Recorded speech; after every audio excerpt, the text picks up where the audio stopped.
Unstoppable kick-ass confidence. Are you ready?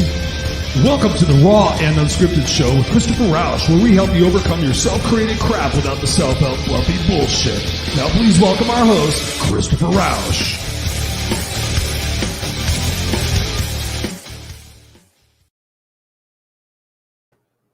Hey, what's going on, boys and girls? Welcome to Tuesday night. It's Tuesday night. It's Raw and Unscripted at 7 p.m. Pacific Standard Time. You know it's your place where I help you overcome your self-created crap without the self-help fluffy bullshit.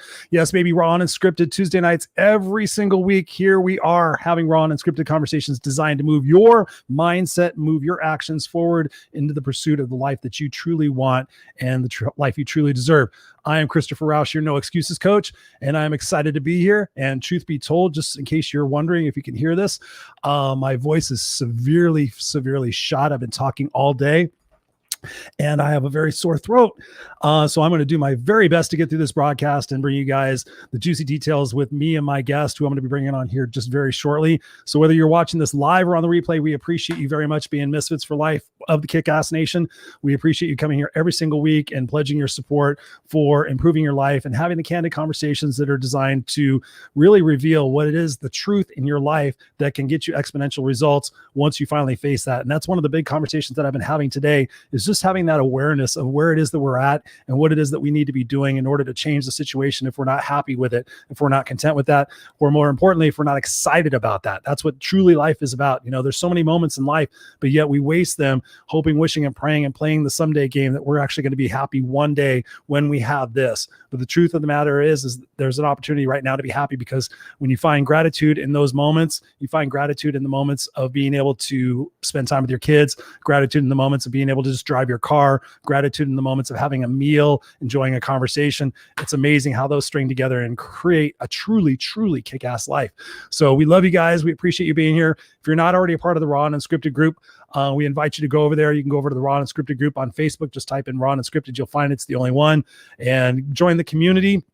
We got a lot of amazing stuff coming up, and we got a lot of amazing guests here on the Raw and Unscripted show coming up. We're booked out through, I believe, the end of September already. I think it might even be in the beginning of October, and we have some incredible people who have asked to be on the show. Now, I don't even hardly go out and invite guests anymore. They ask to be on the show because they're like, hey, Chris, I saw your show and I want to be on there.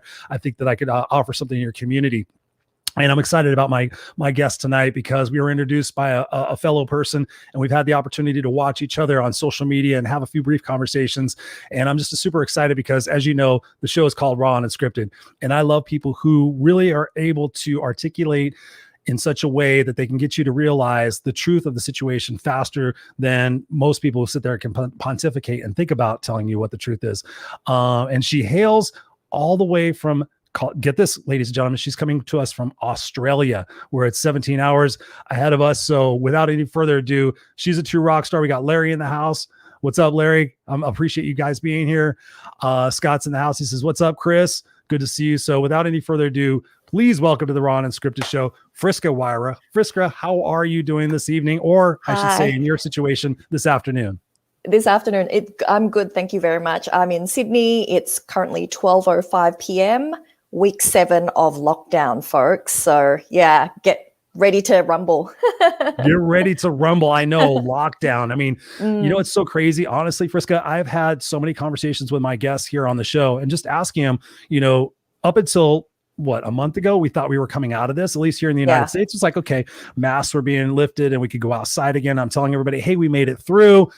And then, of course, if you start watching the news, you start seeing what's going on with the Delta variant and everything else. And now, where I was telling people, hey, you did it. You went through the 18 months of hell. Now you get to go back and live your life. And now we're starting to see the second wave of that. And you guys are on the forefront of that there in Australia. Talk to us about that. Talk to us about how you are coping and navigating that again for the second time in Australia or the third time? Well, I've been fortunate. So I'm in Sydney. This is our second lockdown. And the first one was very, very brief. I think that was only about 2 weeks. Now, spare a thought for the people that are in Melbourne, Victoria. They've gone through not 1, not 2, but 5 lockdowns. So anytime I start whinging and bitching about how hard it is, I think of other people that have gone through worse. For how long were those lockdowns? The longest one they had, I think it was 121 days in a row. Can't go out to the store? only one person from each household could go to the grocery store. But there was a curfew as well. I think you couldn't leave your house longer by 7 or 8 p.m. It was very harsh, very draconian, but that's what was needed at the time. And now they're on the way coming out of it. So we just need to get our immunization numbers up. We need to get them up pronto. Yeah. I mean, go ahead. Yeah. And here, I mean, even though it's winter here, Sydney has really good weather. So at least we're not cooped up in the house. We can still go out for walks. You can't catch up with more than one person in a group though. So it's been a lot of duo walks with different friends each day. Yeah. So how are you coping? How are you? What type of person were you before COVID, and how has that changed you now that you've been through COVID, now 2 lockdowns? I'm one of those annoyingly upbeat people, shall we say. So I always look at glass half full sort of mentality. And it's really freed up a lot of time that I saved from not communicating. And now I'm doing other things. Like I'm just doing little things that turn boring routines into a nourishing ritual. For example, having a cup of tea. Buy fancy tea, accompany it with a biscuit, serve it on a tray. Like these are the little things you have to do to make the everyday, the mundane be special. So yeah, besides the obvious Netflix binging, I've been taking the time to do different walks, explore different classes online. Like you'll be amazed at the amount of free stuff that's out there, learning how to paint, learning how to cook different recipes, trying out a Zumba class, whatever it is. So every week I'll do something different. Nice. I love that the fact that you're creative and you're resourceful and you're looking at this opportunity as a way to do things differently and keep some spontaneity and some excitement in there. I can imagine that there's some people in your life who don't share that same outlook, that same ultimately positive outlook. How are those people doing in your life, and how does that affect you? To be frank, those people are not in my life. Many years ago, I cut anything toxic out, toxic substances, toxic people, toxic thoughts, and my life is all the better for it, because at the end of the day, you are influenced by other people, their energy, their emotions. So always surround yourself with people that lift you up, not pull you down. Ooh, I love that. I'm the same way. I wish my sister well many, many years ago. I wished her well and was all sincere. I said, I hope you have a great life, but just not around me. Just not around me. How do you, I mean, let's just jump right into that. I mean, because that's such a major subject to have, that so many people have toxic people around them all the time. And they're like, well, these people are like this. How do you have that conversation with somebody to say, hey, I'm on my way up? So what I want to share with the viewers today is that, look, blood isn't always thicker than water. So really cherish and value your friends, your colleagues, your peers, whoever it may be. I think we spend a lot of unnecessary energy putting up with shit just because we're related to them. But you don't have to do that. Like I cut ties with some family members, decades ago, and don't let anybody tell you what is the right or the wrong thing to do.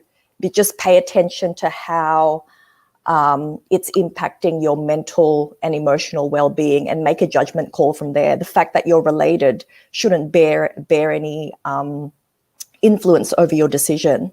And even though you decide to cut someone off, it doesn't have to be forever. Once perhaps they change or your response to them will change, then you can revisit it. But for now, like, you need to prioritize you, not anybody else. So give us an example of somebody you had to do that with in your life, and how did they respond to that? Did they come back defensive and retaliatory, or did they understand where it was you were coming from? Oh my God, you're going to laugh your ass off at this story, Chris, I must say. Nice. So I grew up in Australia, so I'm quite westernized compared to the rest of my family. And my grandmother, from my father's side in particular, is very, very conservative, very old school, very traditional. And right when I was in the teens, I was never attracted to other Asian men. Now, I'm the only one to have done that. All my cousins, they've not only have they all married other Asians, they've married other Indonesians specifically, not even going, to the next door country, for crying out loud. Right. Where I was like, no, I love me the white boys. Like, anyway. Awesome. Anyway, she obviously disapproved with my choices. And I would go back to Indonesia every year for school holidays and just have vacations and whatnot. And as soon as I turned 18, she tried to marry me off. He was 39. Yeah, a big shot banker. And I was like, oh my God, he made my skin crawl. And I was like, and I was like a bird in a gilded cage. I was not allowed out of the house, and she would get the maids to screen the phone calls so my friends couldn't chat to me and pick me up and, pick me up to go out. And she goes, the only time you're allowed out of the house is if you go out to dinner with this particular gentleman. And anyway, you were 18. I was 18, and I was like, are you kidding me? I just want to party. I don't want to settle down. What the hell? Seriously? And, yeah, seriously. And then it got so, I want to say aggressive.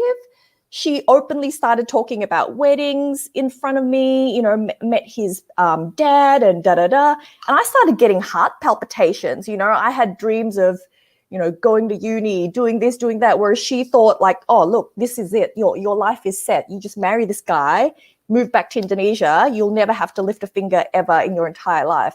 So after about 6 weeks, I begged my granddad to buy me a ticket back home to Australia because I was miserable. I was like a prisoner, and he relented. And so I left, and at the time I was too immature to think about the traditional ethnic sort of nuances of that culture. And she lost face. She lost a lot of face, right? She told all her friends that her granddaughter was going to have the society wedding of the year. Oh, wow. Anyway, she proceeded to not talk to me for nearly 10 freaking years. She would blank me 10 years, and I used to be her favorite granddaughter. And now do you talk to her? Did you reconcile the relationship? No, I've given up. I'm done. I'm done apologizing for the choices that I make in my life. If she wants to be miserable until the day she dies, then she can do that. I love your candor. I do. Because it's so true. It's like if somebody, when people get to that point, when they're able to cut off the stuff that's not working for them anymore, whether it's a person or it's a belief or an ideology, whatever it might be, it's amazing how much freer you can be. And it's not out of malice. I'm sure you wish them all the best. I tried for years, and it was nothing was ever good enough. And it was always, all I got back were backhanded compliments and snide remarks. Like for example, she would come to Australia to visit me, and then, I'd visit her obviously, and she'd be like, oh, that's a nice watch. Where'd you get it from? I'd be like, oh, whatever, like Armani, whatever. And she goes, oh, how much was that? I don't know, like $1,000. And she'd be like, well, if you married that guy I told you to, he would have gotten you a $10,000 watch. Like always constant. Like I've got years of that. And after a while, I was like, why am I doing this? Like, seriously, Like if she can't accept me for who I am and the choices I make, then no, not doing it. Mm. So talk to us about young Friska. What type of kid were you? Were you as spunky and as confident as you are now, or did you have to go through some sort of evolution to be able to become the strong individual that you are? I was so awkward. It's not funny. So I'm an only child. Grew up without parents and pretty much had to raise myself. So very, very introverted. My BFFs were books and Barbie. And so I was very, very studious, like always studying something. I breezed through school without really trying.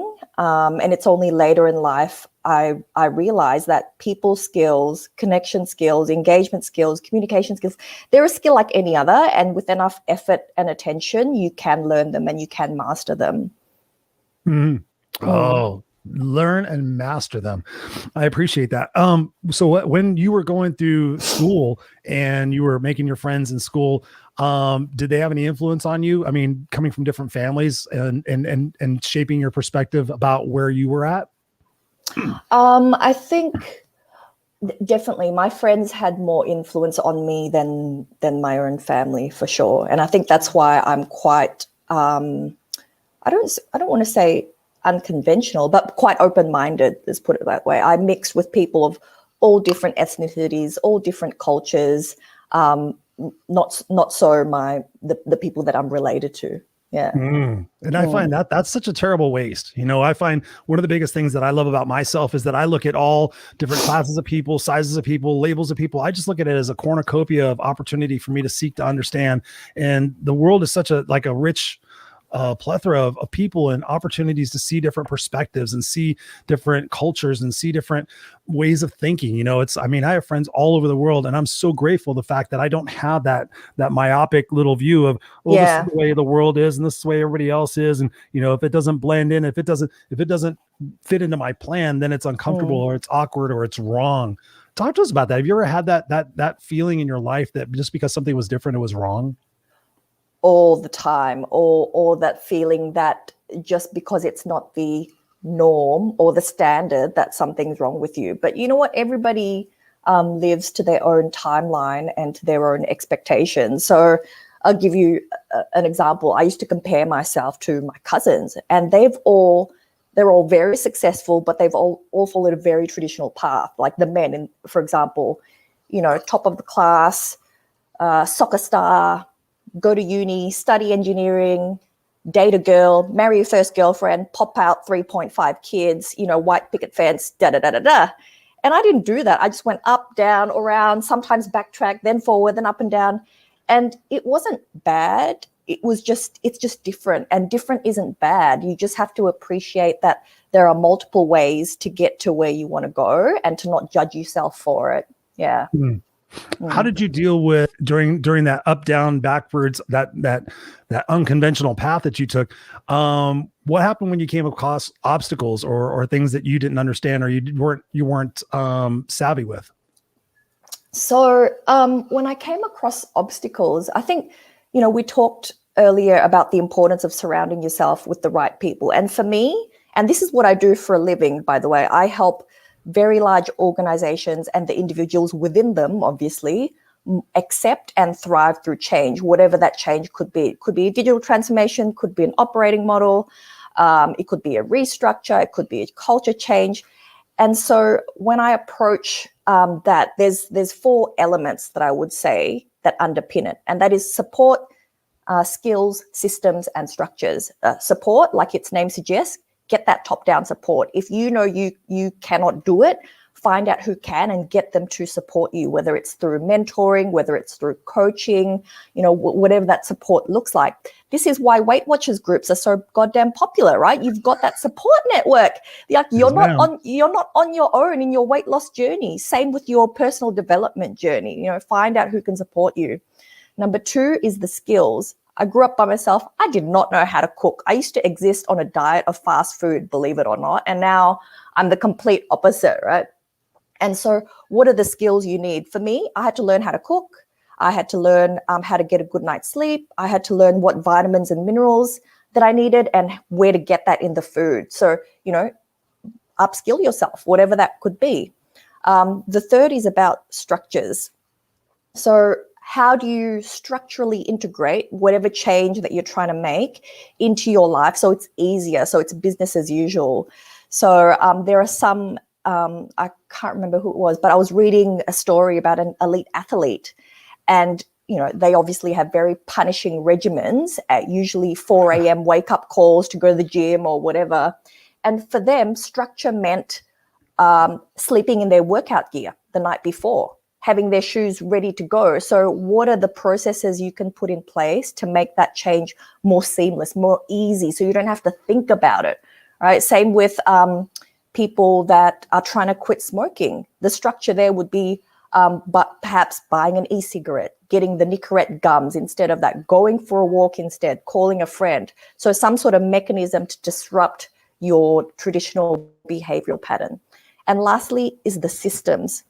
So when I say systems, it means systemize whatever the change is that you're trying to do. It could mean identifying what are the indicators that show you that you're on the right path, right? Because people are motivated by seeing progress. So make it easy to visualize your wins.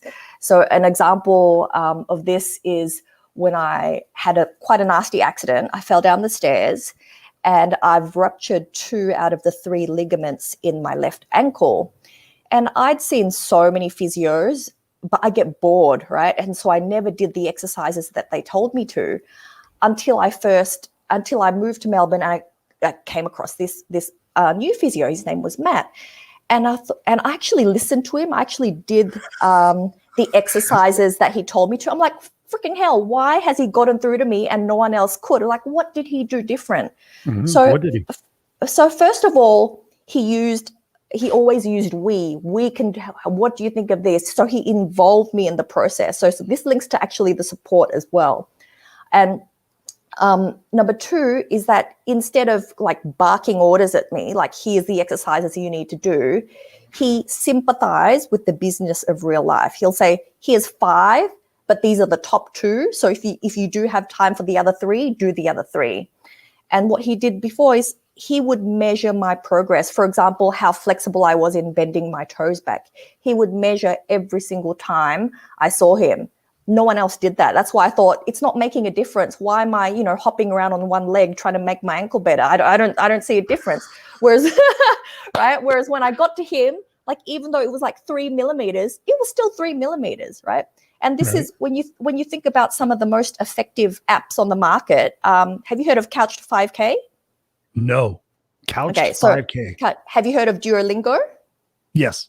Okay, so Duolingo is obviously you learn a foreign language. Couch to 5K, as its name suggests, it's for couch potatoes to finally run their first 5 kilometers. Why are these apps so effective? It's because they shower you with positive quotes, they visualize your progress, they remind you to do the certain action, so they systemize the behavior change. So think about how you can do this in your life if you're not happy where you are today. So those are the 4: support, skills, structures, and systems. And you need all of them, and you need to integrate them. We're going to be talking about those. Hang on one sec. What's up, ladies and gentlemen? We got Scott in the house. Scott says, hey, Larry, what's going on? We got Larry in the house saying, hey, Scott. We got everybody just saying, hey, what's up? We got Sherry in the house. She says, hey, Chris. What's up? What's up? We are appreciative of you guys being here. Nellie's in the house. She says, hello all. Thank you guys for spending your Tuesday night here. And as always, whether it's live or on the replay, you guys are welcome to ask questions of me and my guests. Engage with us in the conversation that we're having here, talking about change, disrupting behavior patterns. So Friska, given your career and what you do with organizations and change, I can imagine that you come across a lot of people who struggle with change. So aside from the systems and everything else that we talked about, what are some reasons why people are so obstinate about change? What is it about change that we can help illuminate perhaps the viewers to be a little bit more open-minded to change and maybe even a little bit more excited about it? Yeah. In an organization, they fear some sort of loss. And that loss is the 4 Ps. They either fear losing their power, position, protection, or their prestige. So find out which ones they're scared of losing. Number 2 would be they've probably had a really bad experience with change. And if you've had a bad experience with something, why the heck would you sign yourself up to another one? So, and this plays out in your personal life as well. So I'll give you an example which really hammers home the situation. So before lockdown, obviously, I was walking around town. I was with my bestie. We were trying to decide somewhere to go for lunch, right? And out of the corner of my eye, I see Jimmy's Falafels, and Jimmy's Falafels had gotten really good reviews in Broadsheet, which is kind of like the hospitality industry's sort of trade, right? And a very well-known chef started it. And I thought, oh, look, falafels, let's go there. I've heard a lot about it. And she didn't even enter. She just said no. I said, no, why not? It's gotten really good reviews. And she said to me, no, my ex-husband took me to a falafel place 8 years ago. I'm not doing it again. It's like, are you freaking serious? That was 8 years ago. And so one bad experience, and because she had a negative memory associated with it, it turned her into a lean, mean falafel avoiding machine. I was like, dude, you're missing out. Like, you are so missing out. But as humans, that's our knee-jerk reaction to something. No, did it once, didn't work, or didn't like it, not ever doing it again. So were you able to influence her to open her mind and go back and try it again?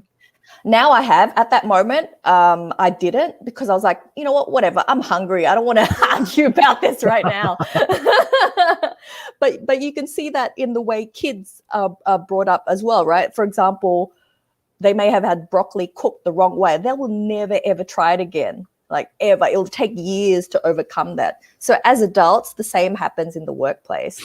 Yeah. It does. It does. And actually it happens with tuna fish too. I was given a tuna fish sandwich that had mayonnaise in it on wheat bread when I was, I don't know, 6 years old. And I told the lady, I remember this. I told her name was Vicky Levine. I said, I don't like that. I said, I'm not gonna eat that. And she made me eat it. And I wound up throwing up all over her kitchen table. And I've never had a tuna fish sandwich ever again.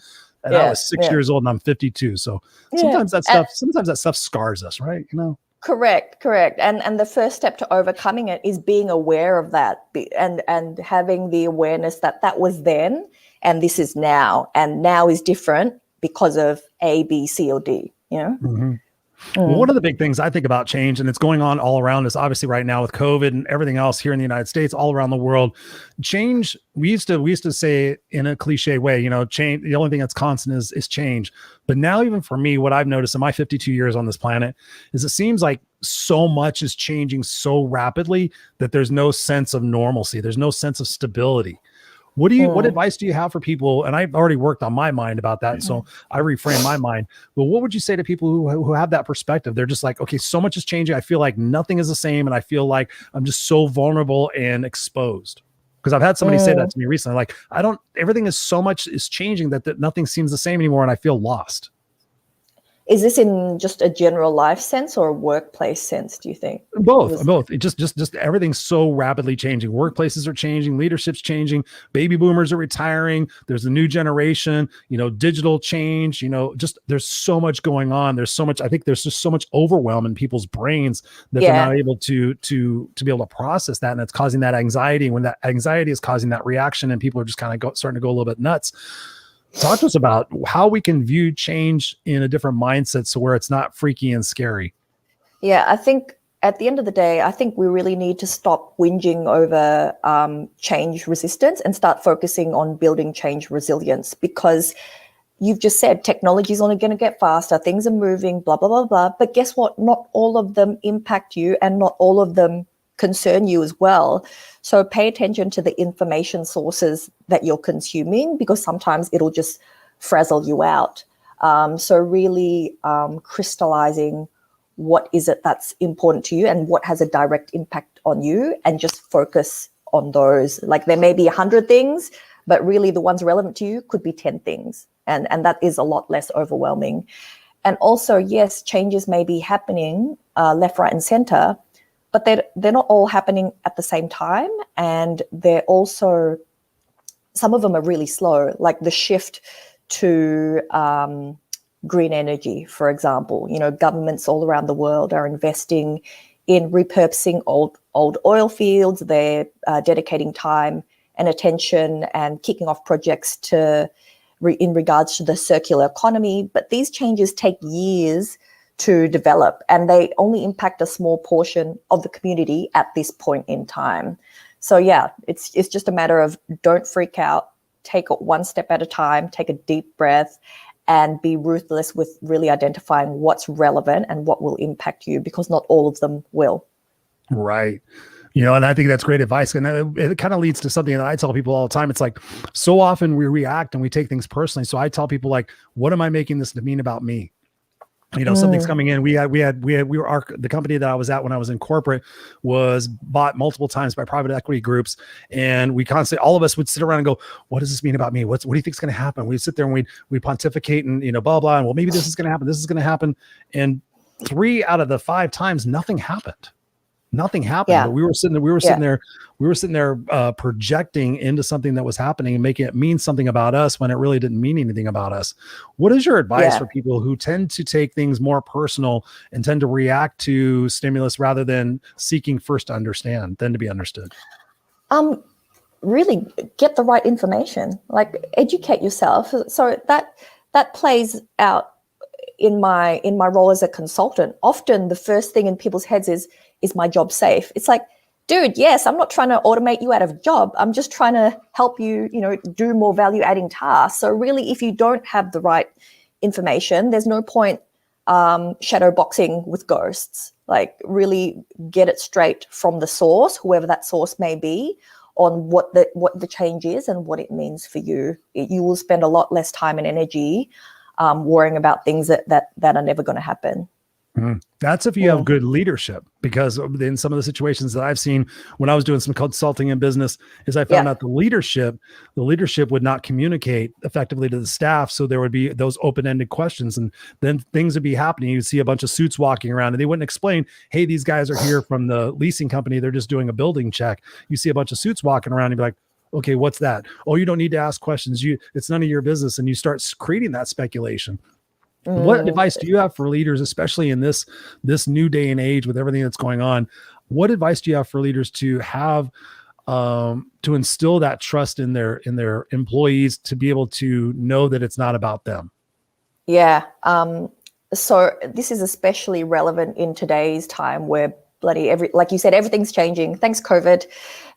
You've heard of that acronym KISS, right? Keep it simple. Yeah. So in today's time of turbulent change, it's not about KISS anymore. It's actually about MIF-KISS, which is make it frequent, keep it simple. So I would suggest weekly updates at a minimum, and it doesn't have to be War and Peace, right? The Gettysburg Address was 3 minutes long. Obama's acceptance speech was 8 minutes long, right? The King's speech was 6 minutes. Like, don't over-engineer it. The more real and raw you are, the more that people will accept it. And don't think that just because you've said it once, that's it. It's locked into people's memory bank. So it's a matter of repeat, small bite-sized chunks, and keep it simple. No bullshit like MBA lingo and mumbo jumbo. Yeah, just exactly like we're talking here. Like, this is what gets the cut through, right? Yeah. It's so true. It's so true. And I appreciate that about you, because, so many people want to sit there and give the fluffy stuff and sit there and, oh, it's like this and it's like that. And, they just talk over you rather than just talking directly to you. And that's one of the things that I always respect in leadership. And that's funny, because it doesn't seem like there's as much of that as there should be, because it seems like there's more egos and there's more things about, accolades and possessions and titles and all that other stuff. What is your take on the fact that the baby boomer generation, the leaders who have been in corporate for so many years, are now retiring at alarming rates, drastic rates, and now we have the new leaders, the Gen Xers and the millennials and the generation after that? What are your thoughts on the different leadership styles and how that's going to change for the workplace and for the employee? Is it going to get better or different or worse?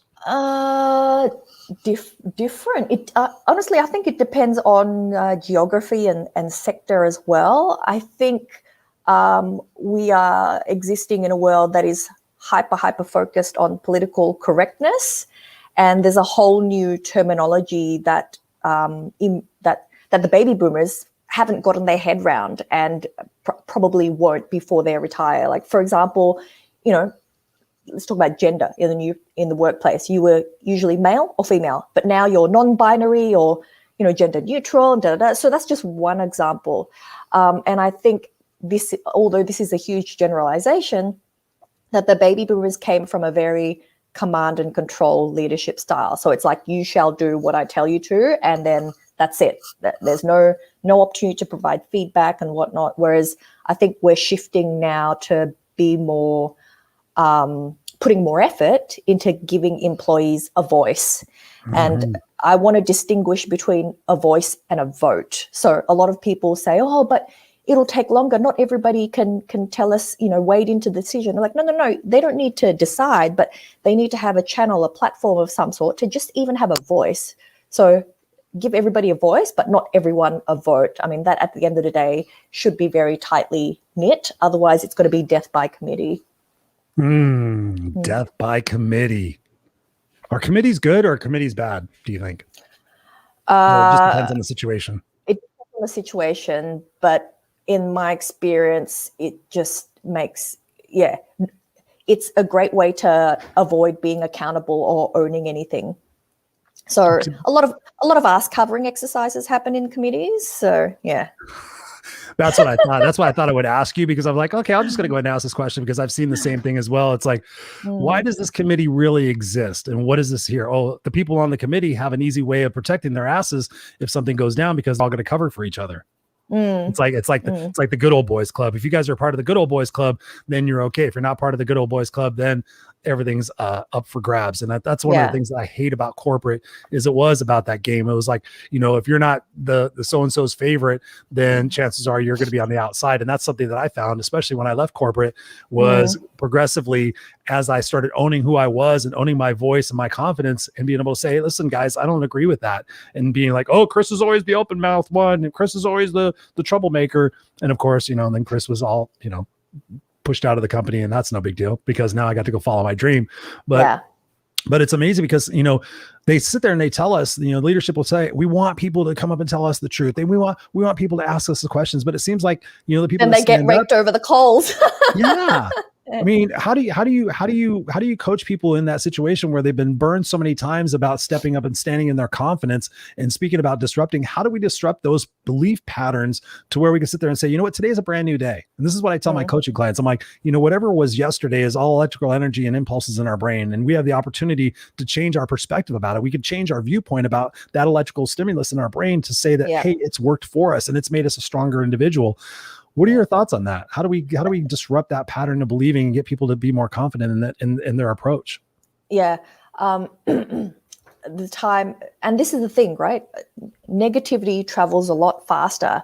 You may have heard, Joe Blow down the road who got his head blown off for really speaking his peace of mind. But you don't know that's you don't know that's a fact. B, like this is different. This is your own situation. And C, okay, let's think of worst case scenario. Let's say that indeed actually happened. It may really suck at the time. You may have copped a bullet, but you've dodged a bomb. Like who would want to work for a company like that anyway? There's so many other avenues that you should be focusing your time and attention. But I'm not going to lie. If it does happen, it's going to suck for a while, right? I mean, we've all been there where we've been stabbed in the back, where we weren't sure when the next paycheck is going to come in. But you know what? We just keep on keeping on. A lot of people have been where you are in the past. And like anything, you will get over it. You will get over it.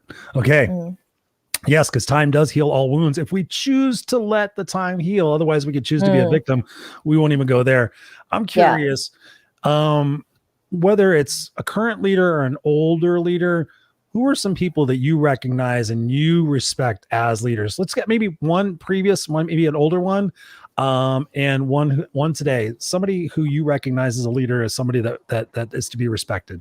Yeah. Okay. An older leaer, I would say Jack Welch of former legendary GE, just because their workout program, which is a continuous improvement program, was the most successful in the company's history. And it's because he gave employees a voice.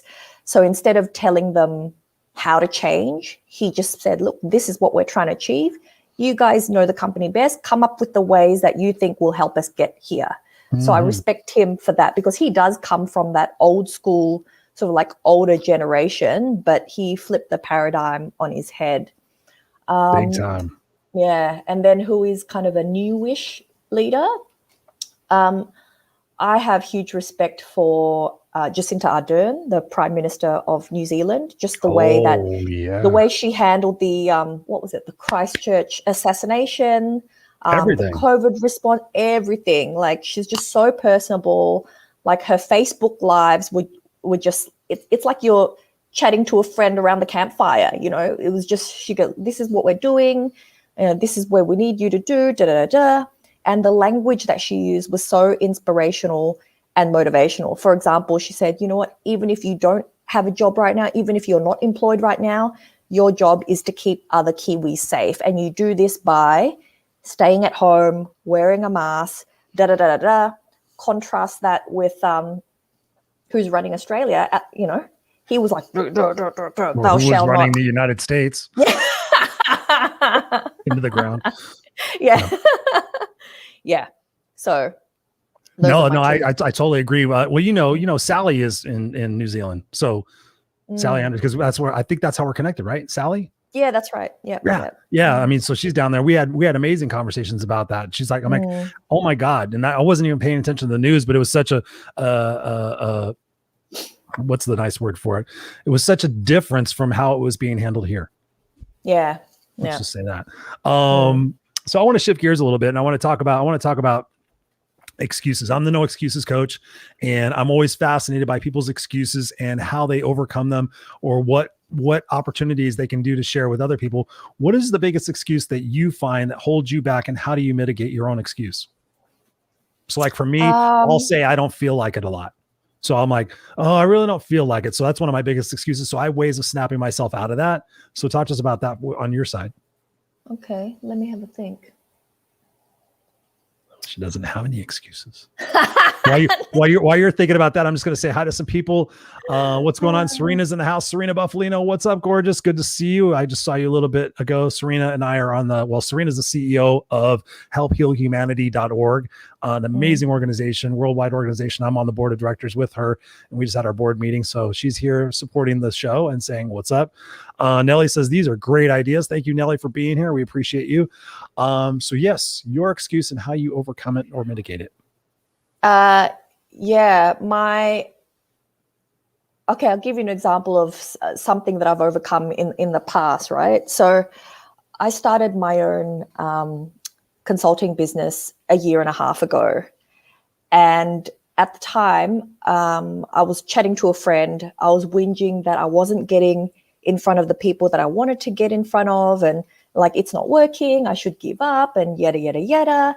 And that's when he said, you're a change manager. You need to get with the change. You need to get with the program. And so I've been a writer for a vast number of years. I like writing articles. And at the time, video was only just starting to move up on the precipice. And this particular friend of mine, he's a very successful CEO. He started like with nothing. He just started with a dream, created a not-for-profit, and he started doing LinkedIn videos. And I made up so many excuses, like don't have the right equipment, don't have the lighting, I'm not good on video, da da da da. And so he challenged me. He said, look, just do it once a week. And if after 2 months you get nothing, I'll shut up and I'll leave you alone forever. Anyway, 6 weeks later, I end up getting the attention of the transformation director of Australia's answer to Harvard University, the number one university here, which is the University of Melbourne. And that's where it all started. So yeah, like no equipment, never done it before, scared, what if it's shit? Like those were all excuses. And how I overcame it, I didn't overthink it. I just did it. And I thought of my 4 quadrants, the support, system, skills, structures. The support, I'll admit it, I messaged my friend and said, please like this post because I'll be so sad if I get no traction. So that helped. The skills is like skills, you just have to keep on doing that. Practice, practice, practice. Remember that every professional, every expert started from zero. Why can't you do it? Structures, it became a rhythm, right? Every week I thought about what to say. I recorded it. I posted it. Like it was just, that's it. It was locked in. And systems, I would track how well I was doing. So every month I'd see what's the uptake from last month. Where did I progress? So yeah, all these things. That's what I did. So you really systemized. It sounds like you almost took the human. Take the emotion out of it. Take the fear out of it. Yeah. Engineer the fear out of it. Just do it. Yeah. Is that sounds like how you've gotten through your life? Yeah, pretty much. Would that be a fair assessment? Yeah, and I think so. I've read quite a few books as well, like Eric Barker's "Barking Up the Wrong Tree," etc., etc. And there's been so many situations where if you always wait until you're ready or until you're motivated, you're never going to bloody do anything. You'll be dead by the time that happens. And for me, motivation comes from action. So I don't have to be motivated to do something to do. Rather, by doing it, I become motivated. And that's where we have to shift our paradigm. Like you'll always come up with an excuse yourself. You're not rich enough. You're not young enough. You're not pretty enough. You're not skinny enough. Whatever that is, it doesn't matter. Just start today for a better tomorrow, because a year from now, you'll thank yourself that you started today. Oh yeah. The compound interest. Did you read The Compound Principle by Darren Hardy, the former publisher for Success Magazine? Did you read that book? Yeah. When I was reading that book, I was like, this is exactly what I do. I tell people the 1% rule. It's like every single day, if you do 1% more or 1% less over 365 days, exponentially, you will change your life. Because people come to me like, oh, Chris, it's so easy for you. You have this and you have this. And they're like, no, some days I just sit there and I just make the decision to start and to put one foot in front of the other. That's why I teach people to be unstoppable. It's like, yes, you can. You can just go there and get it. I was just actually talking to one of my coaching clients again, like you were saying, oh, everything's got to be perfect. And this, that, and the other thing. It's like, no. Have you learned from your mistakes before? Yes or no? Yes. Okay. Well, then go make more of them. Whoa, that's uncomfortable. Who cares what people think? Who cares? We're spinning on a blue marble. We're on a spinning blue marble going through space. The Earth has been here for billions of years, and we're worried about the little nanosecond that we're here on the radar, what people are going to say about us. I say go for it. Because like for me, are you familiar with Mel Robbins and her 5, 4, 3, 2, 1? Yeah. That's what I was saying. No, I haven't heard of the 5, 4, 3, 2, 1. What's that? Oh, okay. So this is when I don't feel like it. This was crazy. Well, actually, I think Sally may have referred to it. It doesn't matter. So anyways, I got in touch with Mel Robbins, not any relation to Tony Robbins. And somebody said, you got to watch her TED Talk. And actually, I just made my wife. I didn't make my wife.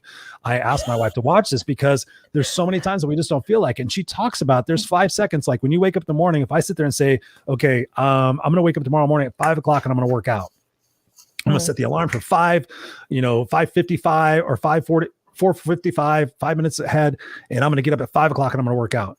When that alarm goes off, we have 5 seconds where we sit there and say, oh, but if I just get a little bit more sleep, I'll feel better. And then we hit the snooze alarm. And that's like a euphemism for our life. We hit the snooze alarm because we think 5 more minutes. We think one more thing, one more try.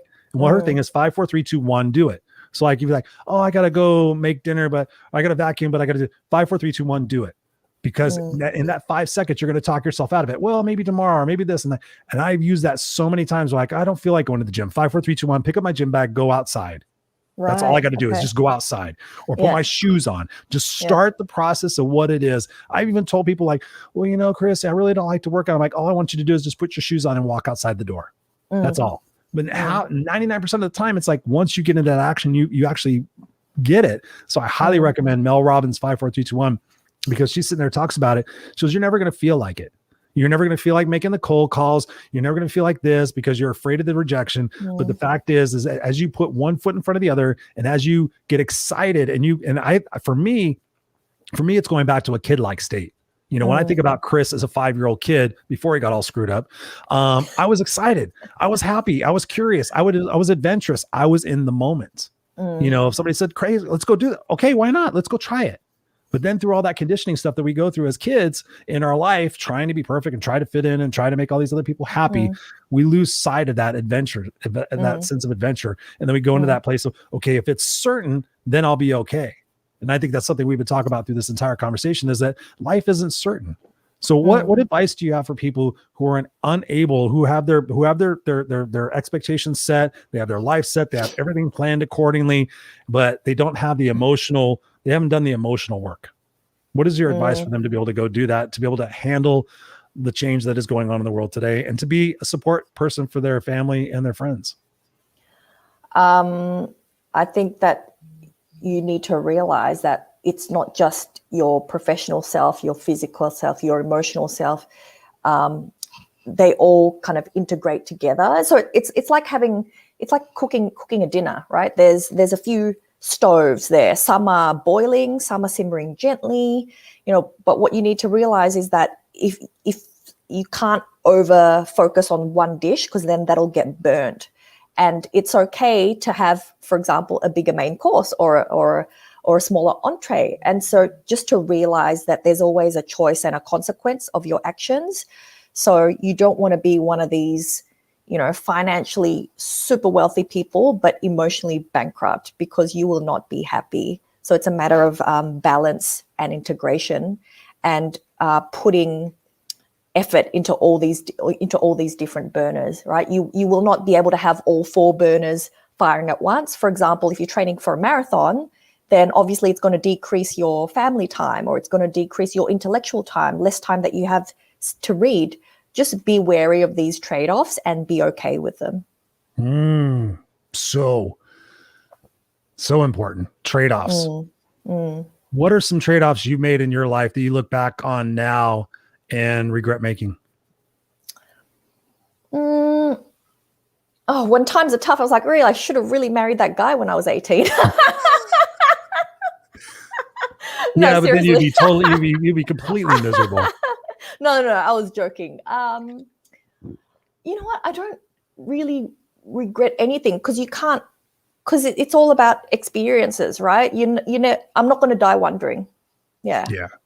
And I'd rather have tried and failed than just do nothing, really, because that would be a very boring existence. So it's just always finding the silver lining from any experience.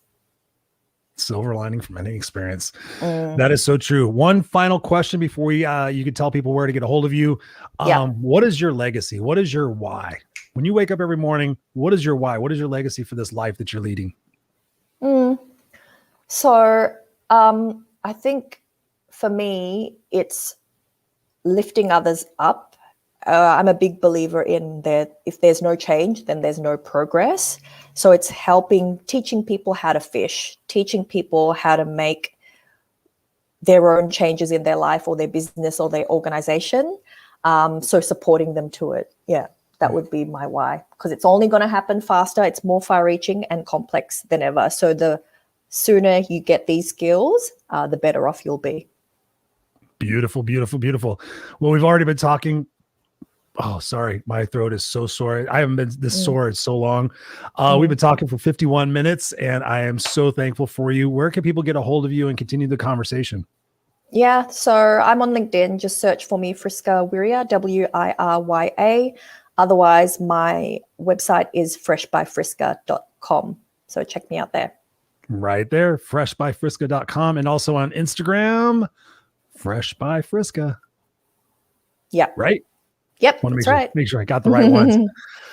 You have been an absolute wealth of information. I appreciate you. I'm so stoked that we finally got this taken care of and got this conversation. So we can definitely have more of them. Now I understand where you're coming from. I'd like to dive in deeper into the leadership aspect. So I'd love to have you back on the show one time.